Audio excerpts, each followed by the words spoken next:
அசுரர்களும் தேவர்களும் அசுரர்களும் தேவர்களும் அவர் நமது கடைய வேணும் என்று அழகிய திருப்பற்கடலில் அசுரர்களும் தேவர்களும்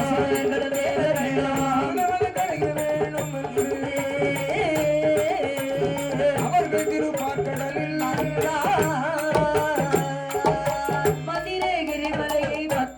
தேவரெல்லாம் கொண்டு மீதாக்கினார்